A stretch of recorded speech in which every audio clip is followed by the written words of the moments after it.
L'abondance de matière à examiner et le souci d'offrir à la population des explications claires sur la gestion de la chose publique en interrogeant les personnes concernées explique la multiplicité et la succession de séances plénières à l'Assemblée nationale. Auditionné le mercredi 21 mai dernier par l'Assemblée plénière de la Chambre basse du Parlement suite à la question orale avec débat lui adressée par la députée nationale de l'Echilombo sur l'état de la voirie urbaine de Kinshasa, Victor Otumba, DG de l'OVD, a répondu le vendredi 23 mai 2025 aux préoccupations des députés nationaux, expliquant que l'opération Zéro Trou ne concerne en réalité que les voiries revêtues et constitue une réhabilitation partielle des routes.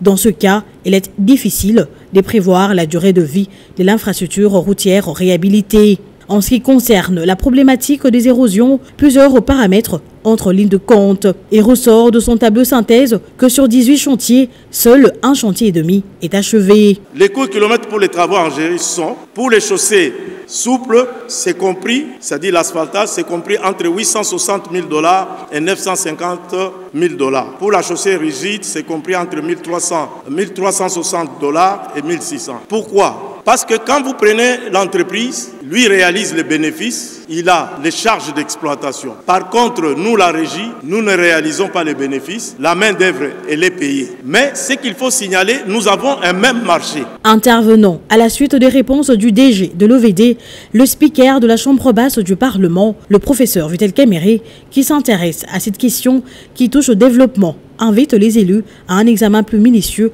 de telles thématiques afin que l'argent de l'État sert réellement à l'amélioration des conditions de la population. Ce secteur est très important. Quand on prend la voirie urbaine, on prend les routes d'intérêt général, les routes de dessert agricole, mises ensemble, nous avons là-bas la toile d'araignée sur laquelle devront se développer toutes les activités de développement de notre pays. Quand on débloque de l'argent de l'État, on doit voir les résultats. Dans sa conclusion, l'auteur de la question orale avec débat, la députée nationale de l'Echilombo Kabonda, tout en proposant des recommandations, demande au bureau de diligenter une commission d'enquête avec objectif de répertorier tous les travaux de l'OVD, évaluer l'état de route et proposer des recommandations quant à ce. Au vu des informations qu'il nous a données, au vu des questions qui ont été soulevées par les collègues, j'aimerais demander à notre bureau de diligenter une commission d'enquête. Le but de cette commission serait d'assurer le suivi afin d'assurer une gouvernance efficace et transparence de l'Office des voiries et des drainages. Les prescrits des articles 212 et 213 du règlement intérieur de l'Assemblée nationale s'appliquera à cette demande de création d'une commission d'enquête. Dernière matière traitée, c'est l'audition du rapport de la commission d'enquête sur les propositions des recrutements, de promotion et de mise à la retraite de magistrats de la Cour de compte.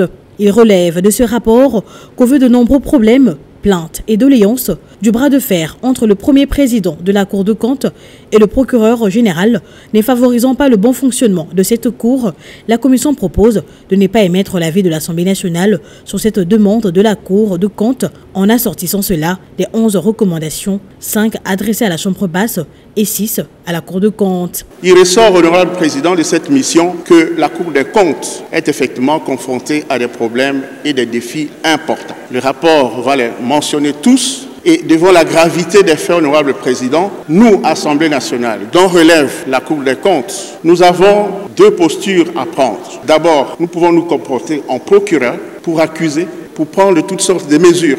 Mais nous pouvons nous comporter aussi en pédagogue pour conseiller, pour donner des leçons. Mais évidemment en gardant notre pouvoir. En complément à ce dossier, le professeur Vitel Kéméré renseigne la plénière de la réception de la lettre du premier président de la Cour de compte demandant une audition en plénière afin de présenter sa version de fait. Les propositions notamment du député national Baudouin Maillot estiment que suite à la lettre du premier président, l'adoption du rapport devra être renvoyée pour enrichissement au niveau de la commission. La commission devrait nous dire on veut recruter tel. il n'a pas rempli les conditions, avis défavorable. Tel, on veut le mettre à la retraite, il n'a pas rempli les conditions, avis défavorable. C'est ce qu'on attend, c'est aussi simple que ça. D'où vient toute cette littérature jusqu'à nous proposer décider la surséance? Mais nous allons décider la surséance, honorable président, sur base de quelle loi? Le bureau a pris acte du rapport de la commission spéciale et de la requête de la Cour. Il promet de revenir à la plénière dans un bref délai avec de solutions. La plénière de ce jour a débuté avec la lecture de la composition de 2 commissions mises en place afin de statuer sur le réquisitoire du procureur général près la Cour de cassation. Ces 2 commissions vont présenter leur rapport à la plénière prévue en début de semaine prochaine.